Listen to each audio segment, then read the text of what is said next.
Hey, welcome back to No Hype Beer Reviews. Unless it's your first time, then welcome. Please consider subscribing. If you do, hit the notification bell, get all the updates. Rest every day's video. It's Saturday. On Saturdays, I do Cellar Saturday where I drink something off the shelves behind me. Kind of cheating maybe on this one. It was never on the shelf behind me. It's actually in a box, or was in a box to my left on the floor because I just got it. But it is from last year. It's just over a year old because it was bottled in June and it's currently July 2023. It was bottled in June 2022. So I'm counting it. If you're mad, comment section below. Still helps the algorithm. But yeah, I'm super stoked on this. So if you didn't see the unboxing video of this, I did sign up for the membership. So I got the 12 beers, and then every month they're like, here's what we're opening up our archive, and here's what you can get. And there was several I wanted. What was that, May's release or June, whatever. And this was definitely one of them. I actually got 2 bottles of this because I liked the regular so much. And if you don't watch the channel a lot, kind of known as the Vanilla Police. So I'm like, I definitely want to get one of these. And I'm like, man, what if I love it? And then I'll regret not getting 2. So I did get a second one. This is Vanilla Villain, and it's their reserve. It's double bourbon barrel aged with vanilla beans, and it's coming in at 17.1% ABV. I'm going to read the back. If you're not interested, just fast forward. Twice the vanilla, twice the barrel aging, and twice the vanilla is wild because that already had a lot of vanilla in it, the regular one. So the fact that it's twice is just, it's wild.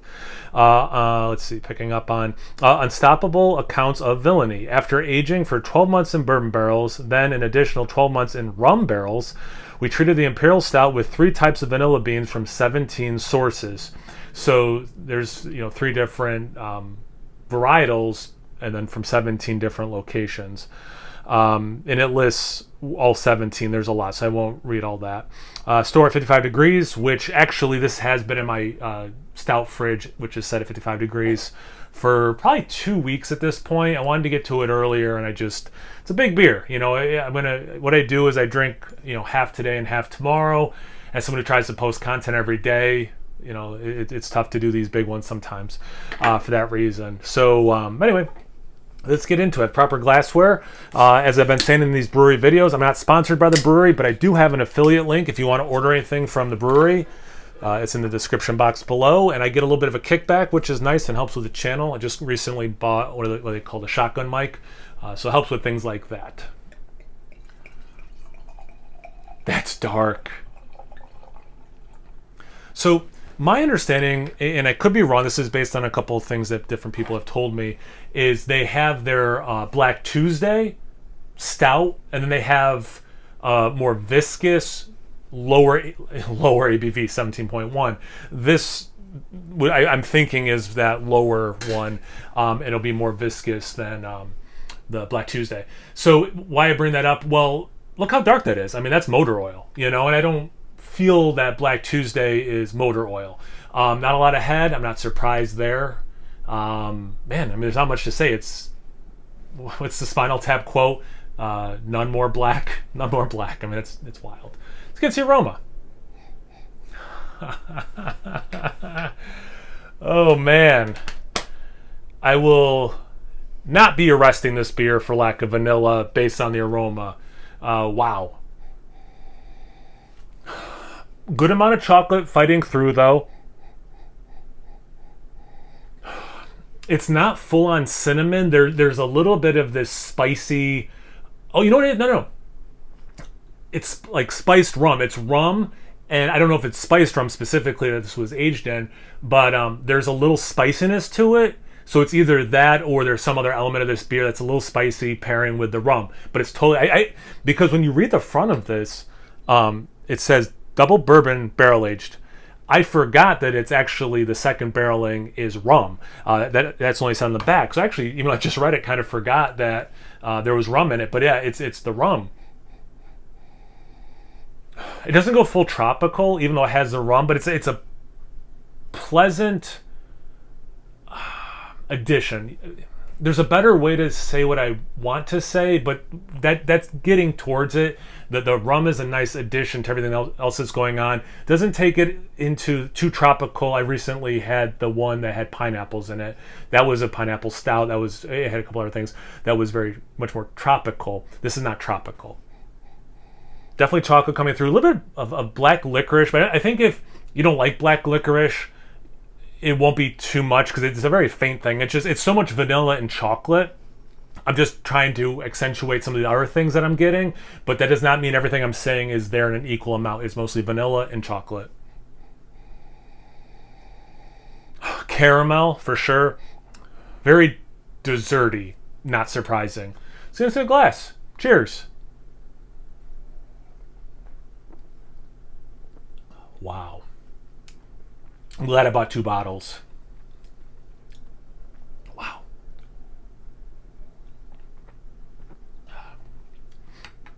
So, I mean, you can see, I hope it's coming across on camera, the legs. And those are not clear legs. There's a good brown tint to them. So that's what I'm saying. That this is, if my intel is correct, they have the 2 kinds of stouts that they use for these big beers. This is that more viscous, it's... I've had stouts that had a higher viscosity, Weldworks, for example, but this is one of the higher ones. The Weldworks ones are just a whole other league. But this is going in that direction, if you know what I'm talking about. Those, what are they called? Of course, it's behind a couple things. Media Noche. Sorry, I couldn't pull the name. A lot of vanilla, but not too much. It's there. It's one of the dominant things, but it's not dominating to the point where there's nothing else, or it's like, oh, this is just drinking, vanilla extract. You do get the chocolate, the caramel for sure. There's it drinks like powdered sugar on top of a on the top of a donut, not a glazed donut, on top of a donut. It has that sugar, like that powdered sugar thing, which I've gotten before in beers. And now that I think about it, usually they have vanilla in it, so I'm going to assume it's the vanilla in this beer. Like I was saying about the black licorice and the aroma, very minimal. So if you don't like black licorice, I don't think it'd be enough to turn you off. If you like all the other flavors that this beer's kicking out, this is nuts. This is so good. You get some alcohol, but, and I know I drink a lot of bigger beers, and I'm not the best person. Like, it's not like I'm always crushing 4% lagers and I drink this, right? Like, so someone coming from a different place might think this is boozy. To me, it's not boozy. And again, I started this at 55 degrees, so it's not the coldest beer I've ever had. It's not room temperature either, but, it could be minimally hiding the alcohol with the coldness of the beer at this point. But man, you don't get a lot of it for 17.1.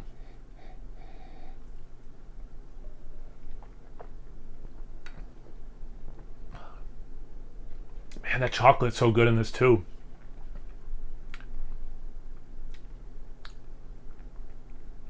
Not a ton of fruit, like berries, dried fruits.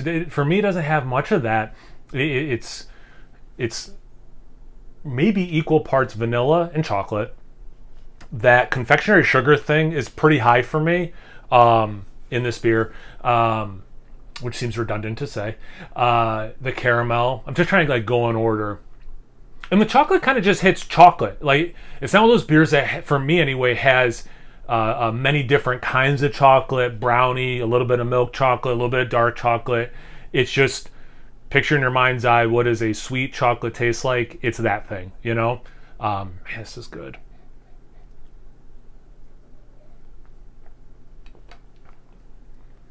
I say that about the fruit, and then I do get a little bit of a generic red berry. Maybe I just got in my own head. Blueberry, like, compote.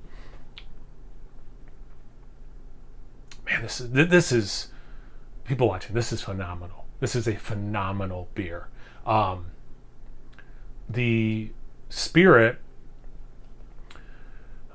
you get it. It's not that alcohol-y of a beer. And like I was saying with the aroma, the rum is super pleasant. It complements nicely. And again, doesn't veer into tropical or some sort of kind of weird thing.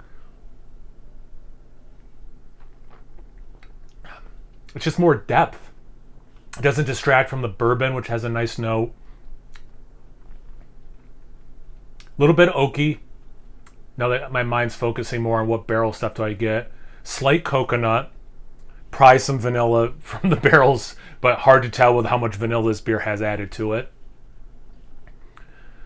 Yeah, little oaky, little bit of tannins. I mean, we're talking little, really looking for it kind of a thing. You could just drink this and be like, this is a pretty darn sweet chocolate vanilla beer, you know? But there is a lot more going on if you look for it. And that's the nice thing about the larger format is you have a lot to consume and be able to look for it.